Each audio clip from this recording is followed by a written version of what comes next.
Hello friends, welcome to Edujosh. भूगोल part 4 है ये। ज्योग्राफी का 4th पार्ट है। वायुमंडल से संबंधित प्रश्न इसमें हम डिस्कस करेंगे और आपको बताएंगे जो इम्पोर्टेंट क्वेश्चंस हैं वो हम इसमें सब्जेक्टिव टाइप में लेकर आए हैं। और वायुमंडल बहुत ही अच्छा चैप्टर है, इसलिए इसको आप लोग पूरी वीडियो देखिए ताकि आपका सवाल जो है वो एसएससी सीजीएल और एसएससी एमटीएस एसएससी सीएचएसएल जितने भी सारे एग्जाम्स हैं, रेलवे, इन सब में ये कवर करेगा ये सारे क्वेश्चंस। तो अगर आपने हमारा चैनल सब्सक्राइब कर लिया है तो जो घंटा का आइकॉन है, बेल का जो आइकन है उसको आप ज़रूर क्लिक कीजिए ताकि आपको नोटिफिकेशन मिलता रहे। और अगर आप पहली बार हमारा चैनल देख रहे हैं तो हमारे चैनल को सब्सक्राइब कीजिए। और हम आपसे गुजारिश करते हैं कि पार्ट 1 से देखना स्टार्ट कीजिए किसी भी वीडियो को, अगर आपने पहले नहीं देखा है। तो पार्ट 1, 2, 3, 4 ये सारी जो है प्लेलिस्ट में अवेलेबल है, आप इसको इस तरह से देख सकते हैं। और वीडियो के डिस्क्रिप्शन में भी प्लेलिस्ट होगा और ये वीडियो खुद प्लेलिस्ट में होता है। तो जो भी वीडियो आप एक बार जाएंगे प्लेलिस्ट में, ज़रूर इस डिस्क्रिप्शन के अंदर इसका प्लेलिस्ट दूंगा कि ज्योग्राफी का पार्ट है, पॉलिटी का पार्ट है और फिर जो हिस्ट्री का पार्ट है वो सारा प्लेलिस्ट में होगा। चलिए देखते हैं। देखिए, सबसे पहले बात करते हैं वायुमंडल की। वायुमंडल है क्या? वायुमंडल जो है पृथ्वी के चारों तरफ की जो बहुत विस्तार से जो वायु फैली हुई है, इस विस्तृत फैलाव को हम वायुमंडल कहते हैं, जिसको एटमॉस्फेयर भी कहते हैं। आप सभी लोग जानते हैं कि वायुमंडल जो है वो गैसों का मिश्रण होता है और इसमें नाइट्रोजन जो है वो 78% होता है, ऑक्सीजन 21% और कार्बन डाइऑक्साइड तथा आर्गन जो है वो मिलकर 1% होते हैं लगभग। तो डेसिमल में इनका कोई 0 पॉइंट समथिंग होता है, तो वो पूरा लिखना जरूरी नहीं है। जो मेजर है वो है नाइट्रोजन और ऑक्सीजन, 78% और 21%। नाइट्रोजन की मात्रा सबसे अधिक होती है तथा ये गैस जो है वो रंगीन, गंधहीन और स्वादहीन होती है। यानी नाइट्रोजन के बारे में आपको जानना है कि इसमें कोई कलर नहीं होता, कोई जो स्मेल नहीं होता और कोई टेस्ट भी नहीं होता। तो जो ये स्वादहीन है, इसमें स्वाद नहीं होता, गंध नहीं होती और इसमें कोई रंग नहीं होता। और ये नाइट्रोजन जो है वायुमंडल में सबसे अधिक मात्रा में पाया जाता है। चलिए आगे देखते हैं। नाइट्रोजन जो है वो नाइट्रोजन से पेड़ पौधे में प्रोटीन बनता है जो उनके भोजन का मुख्य अंग होता है। तो सवाल पूछा जा सकता है, पौधे में जो प्रोटीन बनता है वो किससे बनता है? नाइट्रोजन की वजह से ही बनता है। और नाइट्रोजन वायुमंडल में 128 किलोमीटर तक फैला हुआ है। ऑक्सीजन की बात करें तो ये 64 किलोमीटर ऊंचाई तक फैला हुआ है। कार्बन डाइऑक्साइड की बात करें तो यह सबसे भारी गैस है और कार्बन डाइऑक्साइड जो है वो ग्रीन हाउस इफेक्ट के लिए भी उत्तरदायी होता है, जिसको हरित गृह प्रभाव कहते हैं, green house effect. CO2 gas इसमें इफेक्टिव होती है इसके लिए। चलिए आगे देख लीजिए। ओजोन, अब ये ओजोन क्या है? ओजोन भी एक गैस है और ये ऑक्सीजन का ही एक रूप है। ओजोन गैस ओजोन मंडल में पाई जाती है और ये हमें सूर्य से आने वाली पराबैंगनी किरण से रोकती है। यानी इसके जो पराबैंगनी किरण है इसके प्रभाव से रोकती है।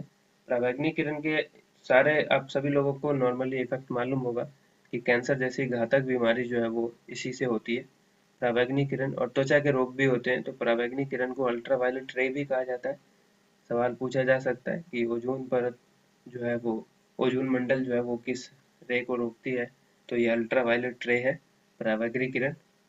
और ओजोन पराबैंगनी किरण को अवशोषित कर लेती है। जो ओजोन है वो पराबैंगनी किरण को अपने में समा लेती है। चलिए आगे देखिए। अब बात करते हैं कि मंडल्स की। जैसे वायुमंडल में कितने मंडल हैं? तो ये क्षोभ मंडल, समताप मंडल, ओजोन मंडल, आयन मंडल और बहिर्मंडल। क्षोभ मंडल को संवहन मंडल या अधोमंडल भी कहते हैं, इसको अंग्रेजी में ट्रोपोस्फेयर कहते हैं।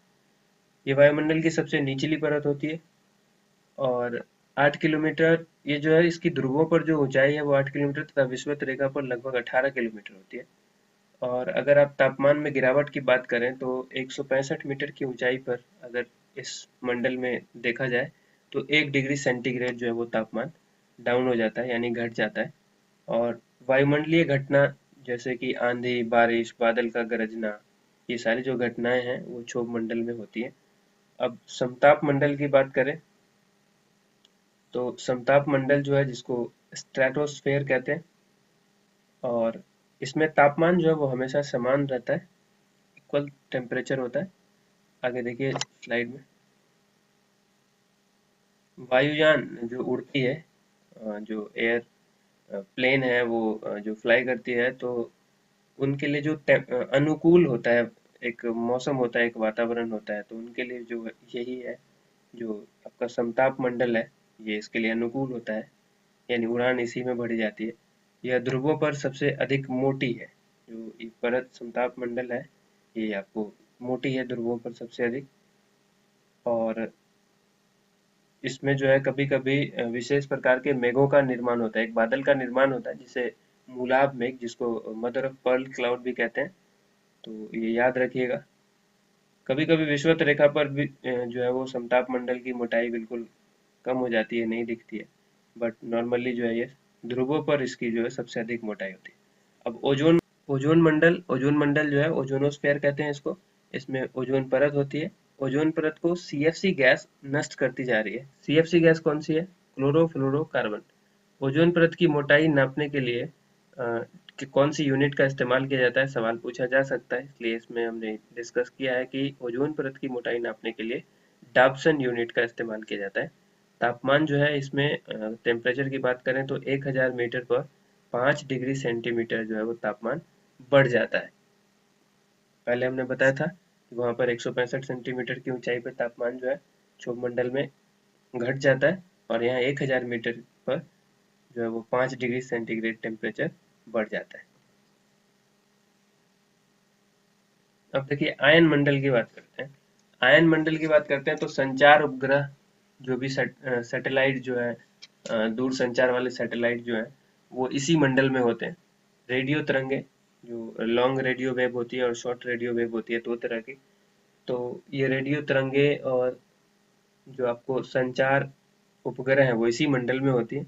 और रेडियो तरंगे जो है वो इस मंडल की निचली परत से परावर्तित हो जाती है। रेडियो तरंगे जो है यहाँ आती हैं और यहीं इसी इसके निचली परत से परावर्तित हो जाती है, जिससे हम रेडियो, टेलीविजन, टेलीफोन का इस्तेमाल कर पाते हैं। यानी हम जो टेलीविजन यूज करते हैं या टेलीफोन इस्तेमाल करते हैं या रेडियो सुनते हैं, तो ये सब सिर्फ हम इसी आयन मंडल की वजह से ही सुन पाते हैं, क्योंकि इसकी जो निचली परत होती है, यहाँ पर रेडियो तरंगे जो शॉर्ट वेव और लॉन्ग वेव है वो रिटर्न हो जाती है यहाँ से टकरा कर इनकी निचली परत से। तो ये बहुत ही इम्पोर्टेंट है कि आप पूछा जा सकता है रेडियो तरंगे किस मंडल के से टकरा कर वापस आती हैं, या रेडियो, टेलीविजन, टेलीफोन का इस्तेमाल हम किस मंडल की वजह से कर पाते हैं। तो ये सवाल है, आयन मंडल इसका जवाब होगा। अब देखिए बाह्य मंडल, जिसको बहिर्मंडल भी कहते हैं, एक्सोस्फेयर इसको कहते हैं अंग्रेजी में। यह सबसे ऊपर का मंडल है और इस पे कोई जो है वो सीमा निर्धारित नहीं है कि ये कहाँ तक गया होगा। और इसमें हाइड्रोजन तथा हीलियम गैस की सर्वाधिक मात्रा पाई जाती है, यानी इसमें हाइड्रोजन और हीलियम जो है वो सबसे अधिक मात्रा में पाए जाते हैं। तो मंडल के बारे में तो आप लोगों ने देख लिया अभी। अब वायुमंडलीय दाब और पवन और वर्षा, ये इंपॉर्टेंट चीज है कि जो वायु दाब है और पवन है और वर्षा है, तो इसके बारे में हम लोग देख लेते हैं एक बार। अब देखिए वायु दाब किससे मापा जाता है? बैरोमीटर से मापा जाता है। वायु दाब से मौसम का पूर्वानुमान लगाने में मदद मिलती है। अगर मौसम के बारे में जानकारी हो तो ली जानी चाहिए। जानकारी अगर पता करना हो तो इसमें वायु दाब अहम रोल निभाता है, मुख्य रोल अदा करता है। और वायु दाब की यूनिट यानी इकाई की जो है वो बार कहलाती है, BAR। ठीक है, आगे देखिए।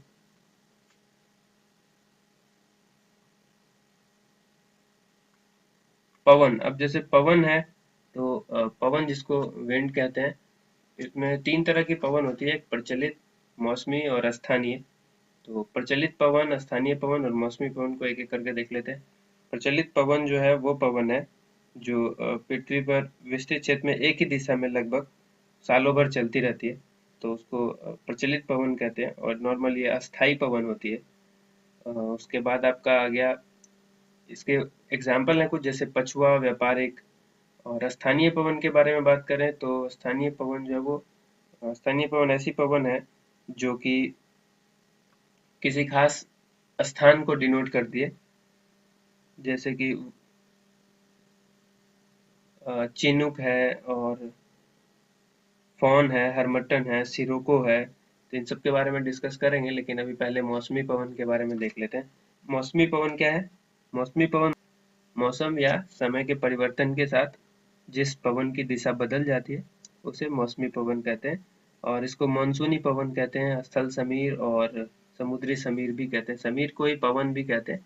तो इसलिए ध्यान रखिएगा कि मौसमी पवन के जो एग्जाम्पल है ये मानसूनी, स्थल समीर और समुद्री समीर।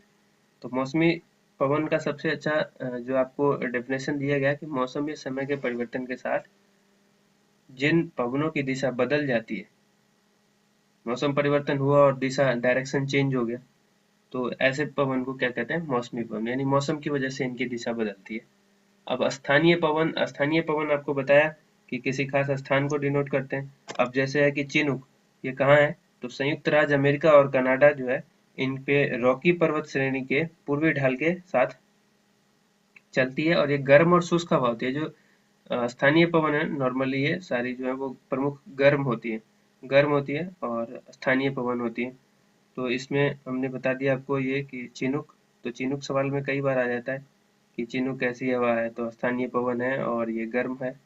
दूसरा कि आपको सवाल हरमटन, ये सहारा रेगिस्तान से उत्तर पूर्व दिशा में चलने वाली गर्म एवं शुष्क हवा है, और ये जो है इसको डॉक्टर हवा भी कहते हैं।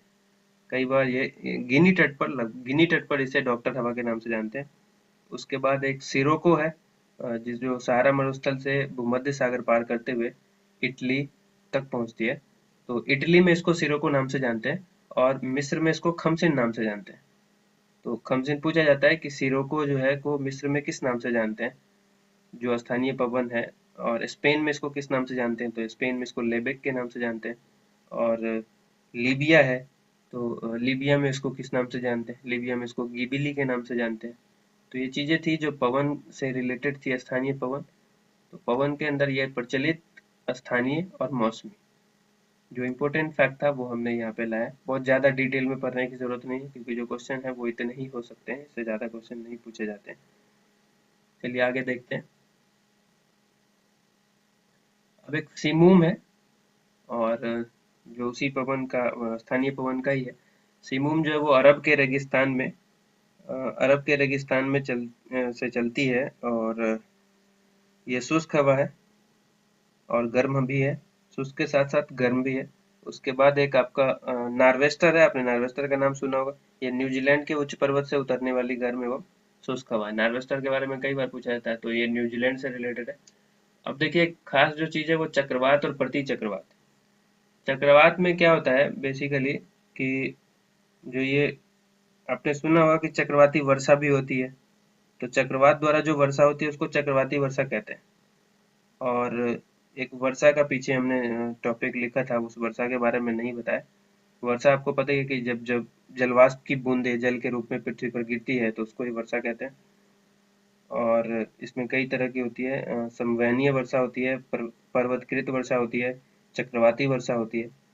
तो चक्रवाती वर्षा जिसको साइक्लोनिक रेनफॉल बोलते हैं। तो अब देखिए, अब चक्रवात के बारे में बात करते हैं। चक्रवात जो है, चक्रवात और प्रति चक्रवात दोनों ही इम्पोर्टेंट है। चक्रवात में केंद्र में कम दाब की स्थापना होने पर चक्रवात में जो है वो बाहर की ओर दाब बढ़ जाता है, ठीक है, और हवाएं जो है इसमें वो अंदर की ओर चलती है। जब बाहर का दाब बढ़ा रहेगा तो हवा अंदर की तरफ चलेगी, और केंद्र में कम दाब होता है तो हवा जो है वो अंदर की तरफ आती है। यानी इसमें आप कह सकते हैं कि जो वायु है वो उत्तरी गोलार्ध में घड़ी की सुई के विपरीत दिशा में चलती है, और दक्षिणी गोलार्ध में घड़ी की सुई की दिशा में चलती है। यानी पहले उत्तरी गोलार्ध में कैसे चलती है, घड़ी के विपरीत, यानी एंटी क्लॉक, एंड दक्षिणी गोलार्ध में ये चलती है क्लॉकवाइज। ठीक इसका उल्टा होता है प्रति चक्रवात में। प्रति चक्रवात में क्या होता है कि केंद्र में दाब अधिक होता है, तो जो हवाएं होती है वो बाहर की ओर चलती है, ठीक है। तो बाहर की ओर जब ये हवाएं चलेंगी तो इस केस में क्या होता है कि प्रति चक्रवात में जो वायु की दिशा होती है वो उत्तरी गोलार्ध में घड़ी के सुई की दिशा में चलती है, और दक्षिणी गोलार्ध में घड़ी के सुई के दिशा में नहीं चलकर उसके विपरीत दिशा में चलती है। यानी चक्रवात का ठीक उल्टा, नाम से ही पता चल रहा है चक्रवात और प्रति चक्रवात। ठीक है, तो चक्रवात में जैसा होता है ठीक उसके उल्टा होता है। बेसिक चीज क्या ध्यान रखना है कि चक्रवात में जो है हवा जो है वो केंद्र की ओर आती है, और प्रति चक्रवात में जो है हवा केंद्र से बाहर की ओर जाती है। ठीक है, तो अब इसमें आप देखेंगे कि इसके कुछ एग्जाम्पल हैं, जैसे टोर्नेडो, हिरिकेन्स, टाइफून। टोर्नेडो क्या है कि एक टोर्नेडो जो है वो भयंकर तूफान है, ये आपातकाल अल्पकालीन है, छोटी थोड़ी देर के लिए होता है, बट ये बहुत भयंकर होता है। ऑस्ट्रेलिया और संयुक्त राज्य अमेरिका में जो मिसिसिपी इलाका है उसमें ये तूफान को टोर्नेडो कहते हैं।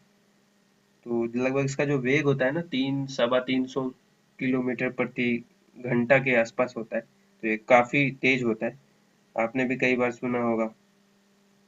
और हरिकेन्स है जो अटलांटिक महासागर में उठने वाली तथा पश्चिम द्वीप समूह के चारों ओर चलने वाली भयंकर चक्रवाती तूफान है। ये भी लगभग 100 सवा सौ किलोमीटर के आसपास पर आवर ये चलती है। और टाइफून जो है ये प्रशांत महासागर में उठने वाली और चीन सागर में चलने वाली, नॉर्मली ये वक्रगामी कटिबंधीय चक्रवात को टाइफून कहते हैं। तो नॉर्मली पूछा जाता है कि ये जो टाइफून है प्रशांत महासागर में ही होता है, तो इसकी जो गति है वो लगभग आपके हरिकेन से ज्यादा होती है, यानी लगभग 160 किलोमीटर प्रति घंटा होती है। और ये चीजें थी जो चक्रवात और प्रति चक्रवात के बारे में। आप हमारा वीडियो आपने देखा, वीडियो कैसा लगा लाइक कीजिए, हमारा अगर वीडियो पसंद आता है तो अपने कमेंट्स जरूर डालिए। अगर कोई कमी रह गई है तो हम कोशिश करेंगे, हमारी टीम कोशिश करेगी कि और अच्छे से अच्छा कंटेंट बनाकर आपकी ज़रूरत को पूरा किया जाए। आप हमें वीडियो में हमारे कमेंट्स जरूर, आप अपने कमेंट्स लिखिए हमें। और दूसरा, ये वीडियो ख़त्म हो गया है और नेक्स्ट वीडियो जो है वो हम लेकर आएंगे भूगोल का ही लेकर आएंगे। और साथ में इसके बाद पॉलिटिकल साइंस का भी वीडियो बहुत सारा नहीं लेके आए हैं हम, तो उस पर भी कंटेंट्स तैयार हो रहे हैं। तो पॉलिटी, ज्योग्राफी और हिस्ट्री, इन तीनों के वीडियो नेक्स्ट वीक जरूर एक एक वीडियो अपलोड हो जाएंगे। कोशिश करता हूँ कि इसी वीक में एक एक वीडियो आप लोगों के लिए अपलोड कर दिए जाए। और जो ज्योग्राफी का होगा वो नॉर्मली एक टॉपिक है विश्व के प्रमुख भौगोलिक उपनाम। तो जो भौगोलिक उपनाम है, जैसे कि आपने सुना होगा कि पोप का शहर, ठीक है, प्राचीन विश्व की साम्राज्ञी, उसके बाद हवा वाला शहर, गार्डन सिटी। तो इन सारे मतलब एक तरह से एक नाम होगा और दूसरी तरफ किसको डिनोट, मतलब कौन सी ऐसी कौन सा शहर है जिसको उस नाम से जाना जाता है। 7 पहाड़ियों का शहर जिसको जैसे रोम को कहते हैं। तो ये चीजें जो है हम नेक्स्ट वीडियो में लेके आ रहे हैं। लगभग उसमें आप समझ मान के चले कि 60-70 क्वेश्चन होंगे उसमें, जिसमें किसी भी एग्जाम्स में कम से कम 1-2 क्वेश्चन तो आने की उम्मीद आप लगा ही सकते हैं। बट अगर आपने एक बार पढ़ लिया तो वो छूटने का चांस नहीं होगा। तो कोशिश करेंगे कि आपके लिए ज़्यादा से ज़्यादा मटेरियल लेके आए। Thank you. चैनल सब्सक्राइब कीजिए और अपने दोस्तों के साथ वीडियो शेयर कीजिए। Thank you so much.